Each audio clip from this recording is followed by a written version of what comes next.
रायलायो बिमायाथ' बिदिनो खासै सबाब सरित्रआ मोनथिखासै आंनि बिनि सबाबखौ आं मोजां मोनखायामोन दे रायजोफोर दा होन दायो फैसालि रायजोआव फैसालि ब्रह्मनि भाइराल भिडिअ नोंथांमोना नुगासिनो दङ। दायो नैबे फैसालि ब्रह्मनि माखासे डिटेल्स जालांनाय घटनानि सायावहाय बेबायदि सासे आइजोआ बेबायदि दुखु फोरमायदों जे फैसालिनि फिसायनि सोमोन्दै आरो बेबायदि फैसालि ब्रह्मनि फिसाजोनि सोमोन्दै दायो खौराङा गोसारबाय थानायखाय दायो आरोबाव माने नैबे भिडिअखौ माखासे डिटेल्स खौरांफोरखौहाय नोंथांमोना नैबे भिडिअखौहाय नायलांबानो जाबाय। हामबायसै बिदिब्ला थेंक इउ। सल' बिदिब्ला नैबे भिडिअखौहाय जोबजासे नायलांदो अब्लासो नोंथांमोना बुजिगोन आरो। दुखु मोनगासिनो दं आङो दाखालि खोनानायनिफ्रायनो आङो हरनि जाबाय आं माबा खालि खोनानो मोन्दों आरो शुक्रबार खालि खोनानो मोन्दों आरो आं बिनिफ्रायनो आङो दा उसुखुथु गोसोखौनो बोरैबा सुखुवा मोनगासिनो दंना रायजोफोर बयबो मोनथिखासिगौआनो। आङो मानि थाखाय होनलांनो नागिरदों नोंसोर खोनासंलांदो। फैसालि होनो सोर फैसालि आं मोनथिमोना। आं जेला शुक्रबार खालि आङो डिउटियाव थाङो आं बड'लेण्ड क'क्राझार टु बरपेटा आं बड'लेण्डआव थाङो। बाहाय जोंहा सासे माबायाव बायद' मावनाय आरो धालिगावआव बियो आंजों जिरायबाय बिनि सोमोन्दैनो रायलायदों खोमा आंथ' जेबो मोनथियानो बिनि सोमोन्दै गथ'नायाथ' आगोलावनो जानानै थांखांबाय जाहैदों रायजोफोर। आं बेखौनो एसेबाबो फोरमायहरनो नागिरदों।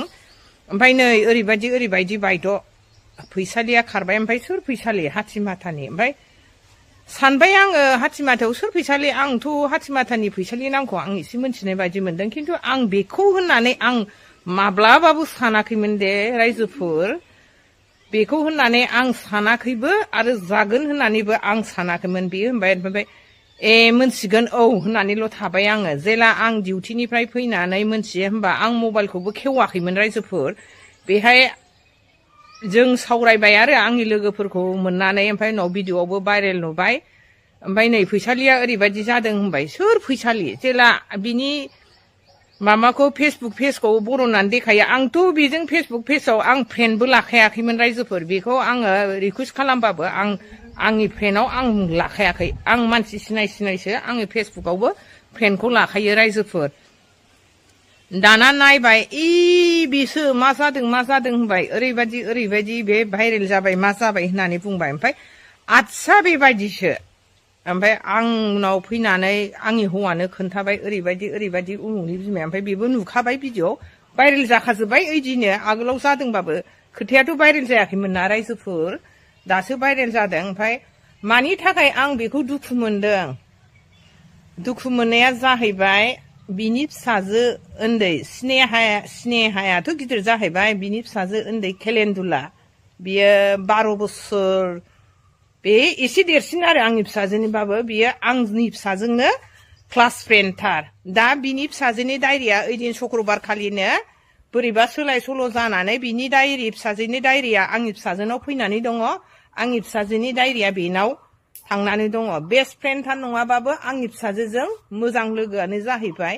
गथ'आबो मोजां फरायनायावनो मोजां नायनोबो सुन्दुरि फिसाजो गिदिराबो सुन्दुरि। दा आं बेखौ लानानैनो गोसोखांफ्लांबाय थायो गावनि फिसानि समान बिदिनो लोगो मोनो। गथ'आबो ओरैबादि मोजां लोगो मोनबानो गथ'आ रायलायो। बिमायाथ' बिदिनो खासै सबाब सरित्रआ मोनथिखासै आंनि बिनि सबाबखौ आं मोजां मोनखायामोन दे रायजोफोर। दा होनबा होनद्रायनायसो मोनगोन आं सुखुखाया। गासिबो चिल्ड्रेननि जोङो लोगो जाय सिनायलायो क्लासमेटनि बिमाफ्रा आंजों गुरुत्थ' होनानै रायलायो। सोरबाबा आंखौथ' जेनेबा बायद' होननानैबो मिथिखागौ नालाय रायलायो। सोरनिबा लोगोनि बिमाफ्रा जेनेबा आं नामखौथ' मख'ला गुरुत्थ' होननानै आंजों रायलायो। खिन्थु बियो जोंहा फैसालि बिनानावा आंजों गुरुत्थ' होनानैनो रायलायफेरा दे रायजोफोर। बे मालाबाबो लामाफ्राव लोगो मोनबाबो बियो ओरैनोल' रायलायगोन। खिन्थु बियो आंनि फिसाजोनि लोगो बा माबा सिनायनाय होननानै बियो गुरुत्थ' होनानै रायलाया। बियो बिनि फिसाजो गेदेरा आंजों रैसुमै दालाय जोंनि क'क्राझाराव रैसुमै डेन्स एकाडेमि दंना स्कुल बेहायबो फिसाजो गिदिरा आंनि फिसाजोजोंनो क्लास 10आवबो ज' दंमोन बाहाय दोनलाङो फैयो बे थाइबाथ' बियो हौवा बायदि स्टाइलखा बियो मालाबाबो आं बेखौ दख'ना गाननाय नुफेराखै दे रायजोफोर बेयो अफायबा थां जेनेबा गथ'खौ दोनलांनायावबो बियो लंपेन्ट फानथाब गाबो स्पर्टिं फानथाब माबायदि हिनजाव बियो होननानै आं हौवानि सिगाङाव होनखायोमोन खिन्थु बिनि फिसाया ओरैबायदि भद्रथा फिसाया लोगो मोनबानो रायलायो आरो बिनि रेस्टुरेन्टआव जोङो एखमबा खनसे खननै थाङो लोगो मोननानै रायलायो आरो फिसाजोआथ' क्लास 10 नालाय फिसाया मोजां रेसपेक्ट होनानै रायलायो खिन्थु बियो आंजों जेनेबा बिब' बा आंनि फिसाजोनि लोगो होननानै मालाबाबो आंजों रेसपेक्ट होनानै रायलायफेराखै खिन्थु आं बिनि केरेक्टारखौ आङो मोजां मोनखायामोन रायजोफोर आं एखमबा बै थाना खाथियाव जोंहा बिमा कालिनि मन्दिर दंना बिसोर दखाननि सोमोन्दै माबा माबि फुजा हैनो थाङो बेफोराव थांनाय समावबो बियो गुरुत्व होनानै रायलाया आरो बियो मालाबाबो हिनजाव हारिया फुजा होनायाव बिदि जिन्स लंपेन्ट बा सेथाब स्पर्टिं गाननानै होफेरनाङा आं बेखौ होनो दे हिनजाव माहारिया मालाबाबो गावनि हारिनि ड्रेसखौ गाननानैसो फुजाखौ होनांगौ दे रायजोफोर बेखौ आं मालाबाबो बर' हारि होननानै गावनि हारिनि दख'ना गाननायखौ आं नुफेराखैमोन दे रायजोफोर आं बेहायबो बेखौ मोजां मोनखायामोन स्कुलफ्राव लोगो मोनबाबो अफायबा लोगो मोनबाबो थाइबाबोनो बेना बोरैबा लुजार हौवा टाइपनि खामोन रायजोफोर दा होनबा होनरायनायसो होनगोन सानो बेखौ मालाय मा खालामनो सिबाय जानो लुबैनाबो जायाखै गावनि गोसोजोंबो जायाखैबो जानो हागौ एथ' मोजां फिसा सानै बियो एथ' मोजां न'खर फिसायाथ' ओरैबायदि मोजांखा बेस्रा नुनायावबो मोजां आखलफ्राबो मोजां जागोन बायदि आं सानो खिन्थु आङो जोंहा फैसालि बिनानावनि बेबहारखौ आं मोनथिखादों दे रायजोफोर आं बेखौ होनबाय थायो हौवानि सिगाङाव फुजा हैनायाव नुबाबो नाय हनै नोंनो बेबायदि हिनजावखौसो नांगौमोनदां होननानै आंनि हौवाखौबो आं जंखायोमोन बेहा बिदि टाइपनि मानसिखौनो आंनि हौवाया मोजां मोना नालाय आं ओंखायनो जंखायोमोन फुजा होनाय समावनो मालाय हनै फुजाखौबो हारसिङै हैयामोन दे रायजोफोर बिसि फिसायजोंनो हैयोमोन खिन्थु आं बिसिनि संसारखौ बेबायदि गावस्रागोन बा गाज्रि जागोन होननानै सानाखैमोन जेनेबा अनलायनायबो नुयोमोन जों जेरै ज' थाङो हासबेन्ड वाइफ बिस्राबो जेरावखि थाङा हासबेन्ड वाइफ थाङोमोन ज' लोगो फुजा हैनो थाङो ओंखारलाङो बेबायदि नुबाय थायोमोन एखमबा कारजों एखमबा स्कुटिजों बिदि थाङोमोनदां रायजोफोर आं नुबाय थायोमोन दा आंहा बेल' फिसा सानैखौ बोरै गारनानै थाहैखो बियो जोंहालाय माथो दसे अफिसाव थाहैनायखौनो माला सफैनो मोननानै बिखा ख्लाब गथ'नि थाखायनो एखमबा डिउटियावबो होनजालायनाय जायो रायजोफोर बेहा बोरै बेबायदि बिमा माहारि जानानै गुबुन हौवाजों थांनानै बेबायदि थाहैखो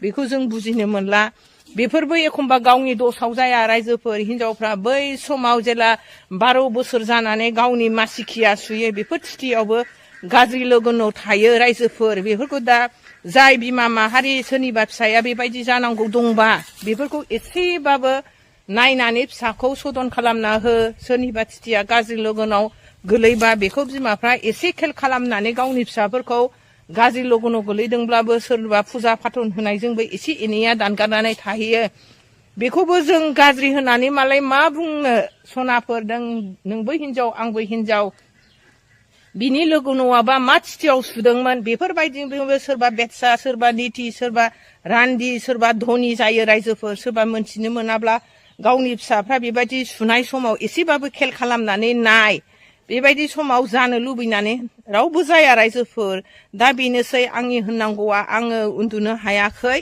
आंनि फिसानि लोगो नालाय आंनि फिसायाबो दुखु मोनदों बोरै थाखो आं खोनाजेननायनि हराव सानफ्लांदों आयै सिबायफोर गथ'फ्रा मा जाबावनांगौ जेनेबा बिमानि भाइरेल फट'खौ नुयोब्ला बिनि संसारा बिनि न'आ खोमसि जाबायदां बिसोर दुखुजोंनो मोदैजोंनो लोमफावबायदां जानाय लोंनाय गैयादां होननानै आं बिराद सानफ्लांबाय थादों दा आंहा बेनो साननांगौ गथ'खौ दि जों नुयो लोगो मोनो आंनि फिसानिनो बेस्ट फ्रेन्ड नङाबाबो लोगो होननानै लोगोफोर आङो फैसालिनि न'खौ एसे खोन्थाहरनो नागिरदों दे फैसालिनि न'आ माबायदि नाहरदो नोंसोरो बयबो मोनथिसिगोन फैसालिनिया माबायदि न'आव थायोमोन फैसालिनि न'आ जाहैदों क'क्राझार हाथिमाथा टाउनावनो आरो मेन टाउननि खाथियाव गोदोनि फुराना खुलिजेननाय गोदो आगोलावनो सेन्ट्रेल स्कुल खुलिनाय बिनि खाथियाव मेन टाउनावनो होनजायो जोंनि क'क्राझार जायगानि मानसियाथ' बयबो मिथिखायो जाहैबाय क'क्राझार एरियानि मानसिया बिनि न'आ बबेहाय खिन्थु सोरबाफोर गोजान गोजाननि आंनि ब्लगखौ नायोबा बिसोरथ' मिथिया मा जायगा होननानै क'क्राझार हाथिमाथा दे रायजोफोर मेन टाउनावनो नायलांदो आं एसेबाबो फैसालिनि न'खौ देखायहरनोसै फैसालिनि न'आ बेनो रायजोफोर नायलांबाय थादोल' माबायदि नुखो फैसालिनि न'खौ आंनो कमेन्ट्सआव खोन्थाहरदो हिनजाव माहारिनि सोमोन्दै आं फंनैसो बुंहरबावनो नागिरबाय दे रायजोफोर हिनजाव माहारिया जेब्लाबो सांग्रां जा दे आइजो माहारिया जेब्लाबो जौगाहो मालाबाबो गावनि फिसाफोरखौ गारनानै दस्रा हौवाजों बा गुबुन हारिनि हौवा बा माबानानै गोजावनानै दाथा रायजोफोर थाखा फैसा नुबा मालाबाबो लब जानानै